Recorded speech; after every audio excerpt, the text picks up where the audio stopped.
మరి ఈరోజు చంద్రబాబు నాయుడు గారి ప్రభుత్వం 2 ఏళ్ళకే మనం 3,31,000 కోట్లు అప్పు చేస్తే చంద్రబాబు నాయుడు గారి ప్రభుత్వం 2 ఏళ్ళకే వాళ్ళు చేసిన గ్రాస్ అప్పులు, వాళ్ళు చేసిన కమిటెడ్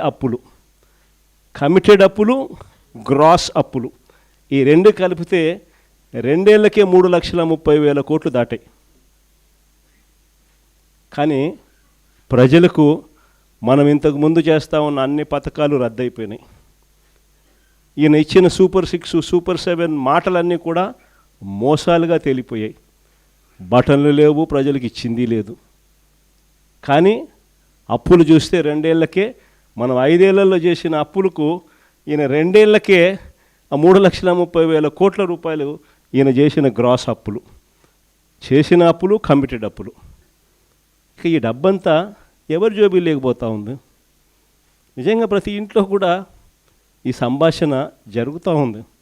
జగన్ ఎలా చేయగలిగాడు, చంద్రబాబు నాయుడు ఎందుకు చేయలేకపోతా ఉన్నాడు? కారణం, జగన్ ప్రతి అడుగులోనూ కూడా ప్రజల గురించి ఆలోచన చేశాడు, పేదల గురించి ఆలోచన చేశాడు.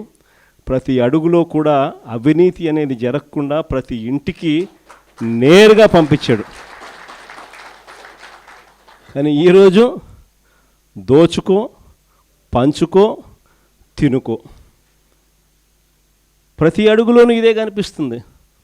అందుకే చంద్రబాబు నాయుడు గారి ప్రభుత్వంలో జరగడం లేదు. ఏదన్నా ముట్టుకోండి మీకు ఇదే కనిపిస్తుంది.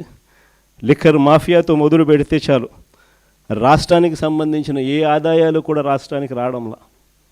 లిక్కర్ మాఫియాతో మొదలు పెడితే ఇసుక, మద్యం, మట్టి, సిలికా, క్వాడ్సు, లాటిరైట్, గ్రెనైటు, అధిక ధరలకు పీపీఏలు, చివరికి అమరావతిలో కూడా 10,000, 12,000 రూపాయలు పర్ ఎస్ఎఫ్టీకి కన్స్ట్రక్షన్ కాస్ట్లు. భూములు చూస్తే చెనిక్కాయలకు, బెల్లాలకు, ఇలా కావలసిన వాళ్ళకి అందరికీ కూడా భూములు ఇవ్వడము. ఇంకా రాష్ట్రానికి ఏ రకంగా ఆదాయాలు వస్తాయి? రాష్ట్రానికి రావాల్సిన ఆదాయాలు రాష్ట్రానికి రాకుండా మీ సొంత జోబులు నింపుకు ఒక కార్యక్రమాన్ని చేస్తూ ఉన్నప్పుడు రాష్ట్ర ఖజానా దివాలా తీక ఇంకా ఏమవుతుంది? అందుకే చంద్రబాబు నాయుడు గారి ప్రభుత్వంలో ఈరోజు రాష్ట్రం పరిస్థితి ఇంత అధ్వానంగా తయారైన పరిస్థితి ఈరోజు కనిపిస్తూ ఉంది. మరోవైపు చూస్తే